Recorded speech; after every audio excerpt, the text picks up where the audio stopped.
बसवांडांनी एका वाक्यात सांगितलेलं आहे की हा माझा, हा माझा, हा माझा. प्रत्येक मानव हा एकमेकाचा बंधू असतो हे तत्वज्ञान. म्हणूनच आपण या पवित्र भूमीमध्ये महात्मा बसवेश्वर शिक्षण संस्थेच्या ज्या नावाने महात्मा बसवेश्वरांचं नाव याला दिलं गेलेलं आहे, त्या पवित्र भूमीमध्ये आणि देशिकेंद्र महाराजांच्या कर्मभूमीमध्ये ज्यांनी आता जे शिवराजजी शेतकार ज्या पद्धतीने काम करतायत, 1942 पासून ज्यांनी माधुकरी माधून अशा विद्यार्थ्यांना शिक्षण दिलं आणि आज ती विद्यार्थी मोठ्या मोठ्या पदावर आहेत. या पासेकर मठामध्येच त्यांनी बाजूला अशा पद्धतीची व्यवस्था करून माधुकरी माधून आणून त्या विद्यार्थ्यांना हॉस्टेलमध्ये शिक्षण दिलं. याच पद्धतीची परंपरा गुढी पुढे नेण्यासाठी या अखिल भारतीय वीरशैव लिंगायत द्यायचं विसरलेलं दिसतंय. मला वाटतंय सभेच्या अखिल भारतीय सभेच्या कार्यक्रमाचे अध्यक्ष ज्यांचं नाव खरं म्हणजे समाजामध्ये आपल्या महाराष्ट्रामध्ये चाकोटे फॅमिली म्हणजे समाजकारण, राजकारण आणि उद्योग यामध्ये नाविन्यपूर्ण काम करत असलेली आपली भूषण असे विश्वनाथजी चाकोटे साहेब या कार्यक्रमाला आवर्जून उपस्थित असलेल्या डॉक्टर अर्चनाताई पाटील ज्यांनी आत्ताच आपल्याला चांगल्या पद्धतीने खरं म्हणजे एक लेक्चर, खूप सुंदर लेक्चर दिलं. असे आपले खरं म्हणजे समाजात समाजकार्य आणि वृत्तपत्रातून या सगळ्या बाबी पुढे नेणारे याच भूमीमध्ये प्राध्यापक म्हणून ज्यांनी काम केलं, याच महाविद्यालयाचं विद्यार्थ्यांचं ज्या पद्धतीने मार्गदर्शन केलं, असे आमचे गुरुवर्य मोतीपोळे सर, प्रेरणाताई होंडर या महाविद्यालयाचे प्राचार्य गवळी सर, खरं म्हणजे हा कार्यक्रम ज्यांनी घडवून आणला किंवा ते म्हणाले की 82 पासून मी हे कार्यक्रम खरं म्हणजे सातत्याने पुढे नेतोय, ज्यांच्या खरं म्हणजे घरावरती खूप दुःखाचं डोंगर पडलेलं असतानाही मला खरं म्हणजे आश्चर्य वाटलं मला ज्या दिवशी त्यांनी पत्रिका हातात दिली. त्यांच्या मुलाचं आकस्मिक निधन खरं म्हणजे ऍक्सिडेंटमुळे झालं आणि त्याच्यातून 8व्या दिवशी त्याने मला मेसेज टाकला की हा कार्यक्रम या दिवशी घ्यायचा. मला धक्काच बसला.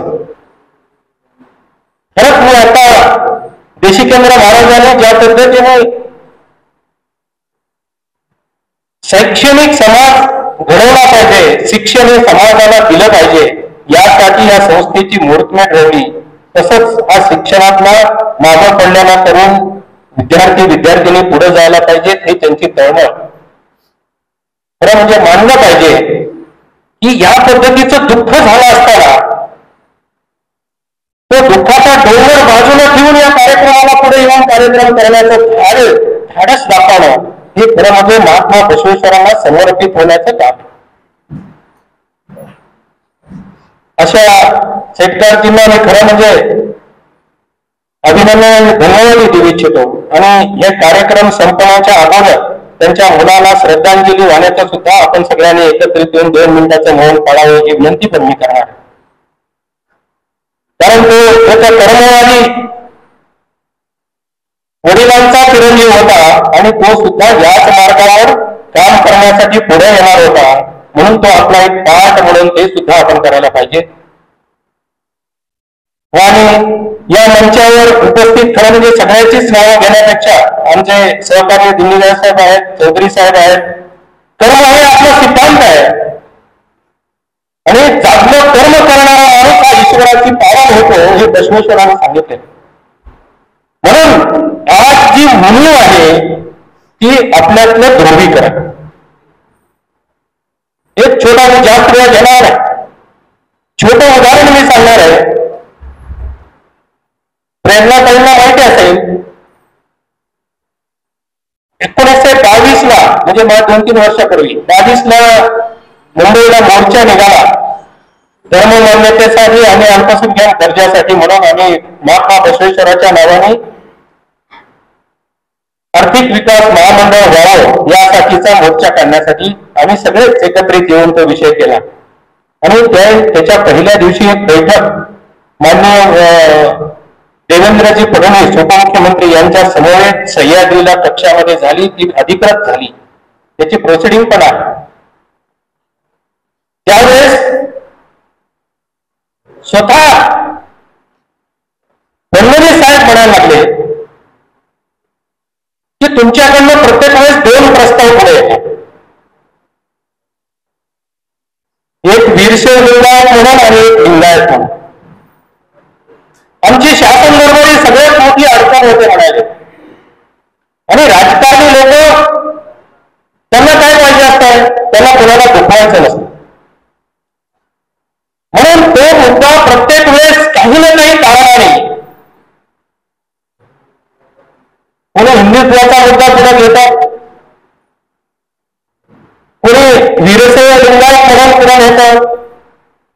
मी या व्यासपीठावरून खरं म्हणजे जास्त वेळ न घेता थोडक्यात मी असं सांगेन की आपली ही पहिली अडचण आहे, ही दूर झाली पाहिजे. चाकोटे साहेब मगाशी म्हणाले शिखामध्ये 2 पंथ होती, त्यांच्यातला वाद मिटला. आणि आपण आणखी एक गोष्ट करायला पाहिजे की कधीही धर्माला मान्यता शासन देत नाही, कुठल्याच धर्माला मान्यता शासनाने दिलेली नाही आणि देता येत नाही. हे घटनेने दिलेलं आहे. धर्म हा मानायचा अधिकार आपला आहे. म्हणून लिंगायत आपण आहोतच, फक्त शासन दरबारी मान्यता असताना आपल्या चुका होत आहेत आणि त्या चुका अक्षम्य आहेत. आता जसं चाकोटे साहेबांना आता बसल्यानंतर आम्हाला सांगितलं की शिखामधले वाद मिटले आणि त्यांच्यातले मिटून गुरु गोविंद सिंगांना मानणारा वर्ग पुढे आला आणि शीख हा धर्म फक्त त्यांना अल्पसंख्याक दर्जा मिळाल्यामुळं शिखाला मान्यता मिळाली. असंच एक उदाहरण जैन धर्माचं आहे. 2013 मध्ये काँग्रेसच्या काळामध्ये त्यांना अल्पसंख्याक दर्जा मिळाला, ज्यांची संख्या भारतामध्ये 50 लाख आहे, फक्त 50 लाख.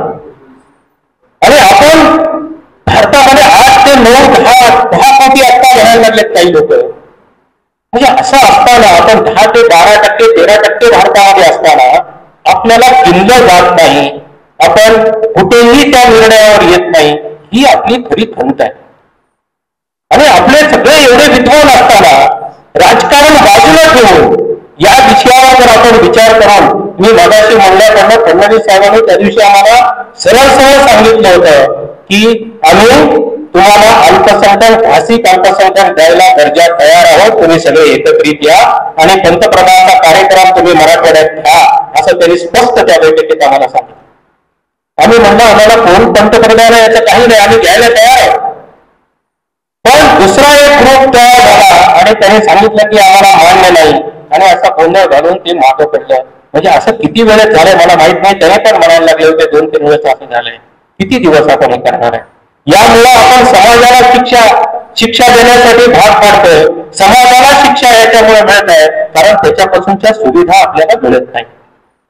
त्या सुविधा जर मिळायच्या असतील तर आपण एक प्रामाणिकपणे मान्य केलं पाहिजे की शासन दरबारी आणि घटनेच्या नियमाप्रमाणे बसवांनी निर्माण केलेला लिंगायत धर्मच मान्य होतो.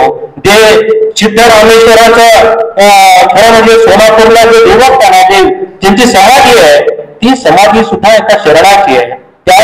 त्याच पद्धतीने ज्या लोकशाहीची निर्मिती बसवांनी केली, आपण आज म्हणतोय की खरं म्हणजे मॅग्ना कार्टाच्या अगोदर महात्मा बसवांनी ज्या अनुभव मंडपातून लोकशाहीची निर्मिती केली आपण म्हणतोय, ती निर्मिती आपल्या जवळ 50 किलोमीटरवर आपण कसं कल्याणमध्ये ज्यांनी केली, त्या अनुभव मंडपाला आपण विसरलो असं मला वाटतंय. कारण ज्या अनुभव मंडपामध्ये मानवतावाद खरा जगाच्या समोर आणणारा महापुरुष हा आपला खरं म्हणजे हा खरा संस्थापक, आपला धर्मसंस्थापक आहे, हे आपण स्वीकारलं पाहिजे. वीरशैव धर्मातली काही चांगली पंथ आहेत ते आम्ही स्वीकारू, त्याला आम्ही टाळत नाही किंवा दूर करण्याचा विषय नाहीये. आम्ही बघितलं या अखिल भारतीय वीरशैव महासभेचे संस्थापक स्वामी म्हणून आहे. आता स्वामींची व्याख्या आपण विसरलोय. स्वामी आपल्यालाही होत आहे. महात्मा बसवांनी सांगितलंय खरं म्हणजे की खरं कर्म करून आपण जे गळ्यात लिंग बांधतो त्या लिंगाला आपल्या कष्टाने भावाचा जो अभिषेक होईल तो खरा त्याचा अभिषेक आहे आणि त्याच्यातनं ईश्वराची प्राप्ती होते असा म्हणणारा महापुरुष खरं म्हणजे दुसरा कोणीही जगात असू शकत नाही.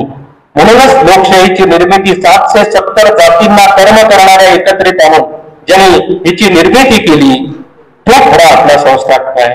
म्हणून आपण सगळ्यांनी एकत्रित येऊन आता या मुलांना आपण शिष्यवृत्ती देण्याचा विषय करतात. जर अल्पसंख्याक दर्जा आपल्याला मिळाला तर जैनांप्रमाणे तुमच्या मेडिकल कॉलेज असेल तर 90% मुलं तुमचीच घेण्याचा तुम्हाला खरं म्हणजे अधिकार आहे. म्हणून या सगळ्या सुविधा आपण विसरलोय. या पद्धतीचं नियोजन पुढच्या काळामध्ये जर झालं तर आपण नक्कीच याच्यातून कुठंतरी राजकारणात प्रत्येकाने प्रत्येक ठिकाणी मोकळं व्हावं. आता आम्ही काय ठरवलं राजकारण म्हणून आम्ही करणार नाही. समाजकारण जेवढा वेळ मिळेल जीवनामध्ये तेवढा मात्र नक्की करायचा आम्ही पण घेऊन पुढे चाललोय. आणि म्हणूनच मानेसाहेब तुम्हाला मी सांगतो की आम्ही आता आणखीन एक आपलं व्यासपीठ आम्ही तयार केलंय ते म्हणजे लिंगायत शरण फाउंडेशन महाराष्ट्रात. आणि त्याच्या माध्यमातून शेतकरी साहेबांनी जशी मागणी केली आणि समाजसेवक म्हणून जशी आम्हाला बसवेश्वर महाविद्यालयात किंवा शिक्षण संस्थेमध्ये सेवा करण्याची संधी मिळाली आहे. खरं म्हणजे एक सेवक म्हणून आणि कुठल्याही संस्थेचा पदाधिकारी हा सेवकच असतो. तिथला कर्म करणारा कर्मचारी हा त्याचा पाया असतो. म्हणून आपण फक्त चांगल्या पद्धतीने त्यांच्यासोबत चांगले कर्म करून सेवा करण्याचं काम आम्ही करत आहोत. म्हणून शरण फाउंडेशनच्या माध्यमातून आम्ही पहिलं काम केलंय आणि आदरणीय कोडे साहेबांना आम्ही मार्गदर्शक म्हणून सोबत घेतलंय.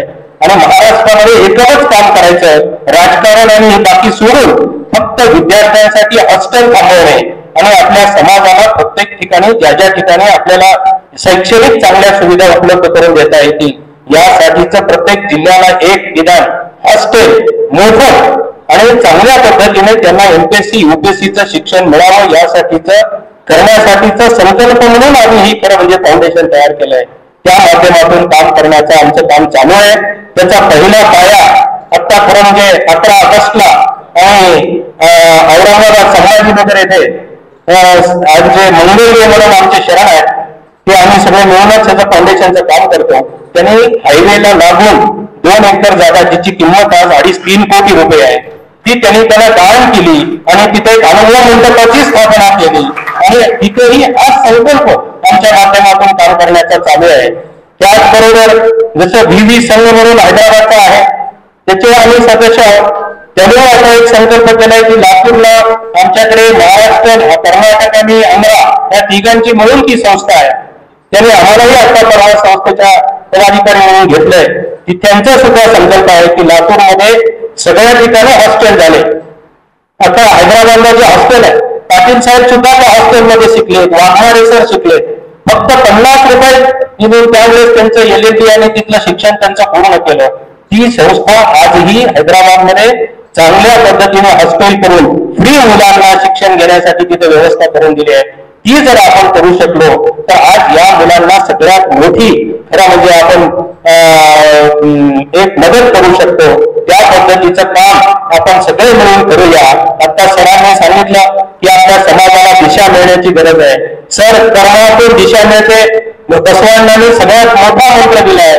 जगामध्ये जर आज कर्मावर काम करण्याचं आपण जर ठरवलं तर ही जी वाद आहे जातीमध्ये धर्मामध्ये लागलेली ही सगळी संपून जातील असं मला वाटतंय. आणि जगाला जर कुठल्या एका मंत्रावर आणि एका विषयावर आणायचा असेल तर तो लिंगायत धर्म आणि बसवांचा विचार आणू शकतो. ही ताकद फक्त त्यांच्यामध्ये आहे. म्हणून जगामध्ये सगळ्यात जास्त जर कोणाची प्रतिमा छापली असेल किंवा कोणाचे जर पुतळे थांबले असतील तर ते महात्मा बसवांचे. एक उदाहरण सांगून मी संपवतो. खरं म्हणजे ज्या धर्माची स्थापना कार्यक्रिया तत्वातून झाली, कर्म केल्याशिवाय आपण कष्ट केल्याशिवाय आपण जेवण करायचं नाही ही खरी त्याच्यातली शिकवण आहे. ही काश्मीरमध्ये परवा आपले शरण, आपले अरविंद जत्तीजी, बीडी जत्तींचे चिरंजीव, या प्रचारात गेला असताना त्यांनी एक उदाहरण सांगितलं. ते म्हणाले, मी काश्मीरमध्ये ज्यावेळेस त्या लोकांनी, मुस्लिम लोकांनी माझा सत्कार ठेवला आणि आमचा ग्रंथ काश्मीरी भाषेमध्ये आम्ही ते मासिक स्थापना आम्ही त्यांच्याकडेच त्यांनी एका त्यातल्या उद्योजकांनी, मुस्लिम उद्योजकांनी त्यांचं मासिक छापण्याचं पूर्ण काम त्यांनी घेतलं आणि तिथलं महिन्याला ते मासिक छापून काश्मीर भाषेमध्ये देण्याचं काम त्यांनी घेतलं. तो म्हणायला की हा धर्म म्हणजे जीवन जीने का खजाना. एक एक वचन जर वाचलं तर माणसाला दुसरं काहीही गरज नाही, कुठल्याही मंदिरात जाण्याची गरज नाही. एका वचनाचं पठण आपण करून जर आपण हे करायचा प्रयत्न केला, मी मगाशी म्हणल्याप्रमाणे कुठल्याही मंदिरात न जाता तुम्हाला ते लिंग दिलेलं आहे, खरं म्हणजे हे इष्टलिंग आहे, या लिंगाची पूजा न करता कष्ट धामाच्या, खरं म्हणजे आपल्या कष्ट केलेल्या धामाचा अभिषेक त्याचा जर झाला तर खऱ्या माणसाची मनाची शुद्धी होण्याचा मार्ग मोकळा होतो.